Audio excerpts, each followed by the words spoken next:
మోసం చేసి రిజిస్ట్రేషన్లు జరిగినప్పుడు అది రిజిస్ట్రేషన్ శాఖ అది మోసమని ఒప్పుకున్నా రిజిస్ట్రేషన్ క్యాన్సిల్ చేసే అధికారం రిజిస్ట్రేషన్ డిపార్ట్మెంట్కి లేదు.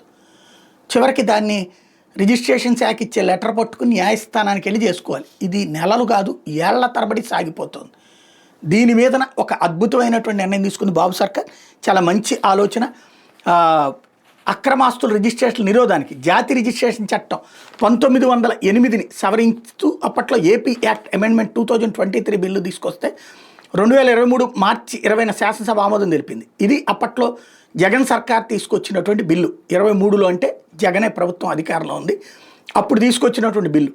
దానికి అప్పుడు ఆమోదం తెలిపితే రాష్ట్రపతికి పంపించారు దాన్ని అప్పుడు రాష్ట్రపతి ఇప్పుడు ఓకే చేసి వచ్చారు. రిజిస్ట్రేషన్లు అక్రమ పద్ధతిలో జరిగినట్టు ఫిర్యాదులు అందగానే జిల్లా రిజిస్ట్రార్ వాటిని పరిశీలిస్తారు. ఆధారాల ప్రాతిపదికన కలెక్టర్ నేతృత్వంలో ఏర్పడే కమిటీకి సిఫార్సు చేస్తారు. ఈ కమిటీలో జిల్లా కలెక్టర్తో పాటు జిల్లా రిజిస్ట్రార్ ఇతర అధికారులు ఉంటారు. నిషిద్ధ జాబితా నుంచి విడిపించిన 13 లక్షల ఎకరాల ఫ్రీ హోల్డ్ భూముల్లో 25,000 ఎకరాలకు రిజిస్ట్రేషన్లు జరిగినాయి. ఇందులో అక్రమాలు జరిగిన 7,000 ఎకరాల వరకు ఉన్నాయి. తాజా ఉత్తర్వులో ఇట్లాంటి రిజిస్ట్రేషన్లు రద్దు చేయడం సులువు అవుతుంది.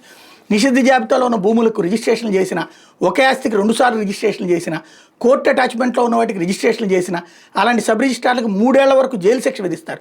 ఈ మేరకు సవరించిన చట్టంలో పేర్కొన్నారు.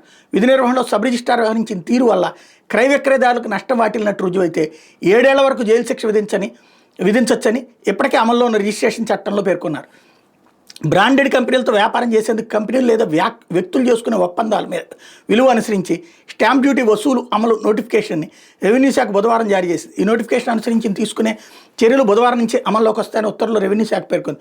ఒప్పంద కాల పరిమితి ఏడాది వరకు ఉంటే 1000, 10 ఏళ్ల లోపు ఉంటే 1000 చొప్పున స్టాంప్ డ్యూటీ, 10 ఏళ్ళు పడితే 25,000 వరకు స్టాంప్ డ్యూటీ వసూలు చేయబోతున్నారు. ఇది కీలకమైనది. మెయిన్ ఏంటంటే జగన్ హయాంలోనే ఈ నిర్ణయం తీసుకున్నారు. ఇప్పుడు అది ఆచరణలోకి తీసుకురావడానికి ఈ ప్రభుత్వం కూడా ఒప్పుకుంది.